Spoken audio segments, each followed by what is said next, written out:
suis Mathieu Meyer, je suis le directeur de Château Galoupet. C'est un domaine de Côte-de-Provence et c'est un domaine qui, depuis quelques années, a vraiment mis le focus sur deux piliers, la qualité des vins et l'environnement. Nous, on a voulu travailler avec un verre qui soit avec un taux de recyclé le plus important possible. Donc on est à 85%. Par contre, la couleur du verre ne peut pas être en blanc, comme la majorité des vins de Provence. On est obligé d'avoir un verre qui soit coloré. C'est plutôt bénéfique parce que ça va le protéger de la lumière. C'est un vin qui est souvent bu en extérieur. On a la bouteille qui est une des plus légères du marché, voire la plus légère du marché, avec seulement 300 grammes de poids de verre. Le flacon étant un des paramètres les plus pollueurs d'un domaine viticole, prendre soin de ça, c'est prendre soin de la planète. En fait, on a surtout une bouteille qui est allégée sur des zones comme le fond de la bouteille. Généralement, vous avez un fond qui est très épais, donc ça, c'est de la matière qu'on peut enlever pour réduire le poids.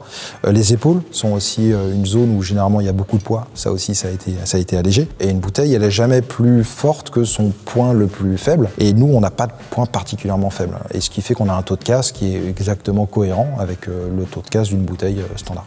Donc on n'a pas de coiffe de surbouchage, on a une simple bandelette en papier, notre contre-étiquette elle est simplement en papier, et un carton le plus simple possible, un carton Craft, qui lui aussi a un impact environnemental très faible. Donc c'est Veralia qui a créé cette bouteille, c'est Otajon avec lequel on travaille pour la partie étiquetage, et c'est DS Smith qui nous fait le carton de nos flacons. Au niveau économique, on a un flacon qui est moins cher par certains aspects, le fait d'avoir moins de matière, c'est un flacon qui est moins coûteux, pour un impact environnemental qui lui est significativement plus bas qu'un flacon traditionnel. Les gens comprennent et même sont demandeurs, en particulier dans les jeunes générations, qui ont cette volonté de pouvoir se faire plaisir avec un joli flacon de vin sans pour autant être trop pollueur. C'est important de pouvoir leur proposer. Ce qui serait encore moins impactant, c'est d'aller vers le réemploi. C'est quelque chose sur lequel on travaille aujourd'hui, de pouvoir finalement utiliser un flacon et le réutiliser et le réutiliser dans des circuits courts. Et vous avez aussi Adelph, qui peut vous aider sur le sujet, avec du financement, avec un accompagnement technique.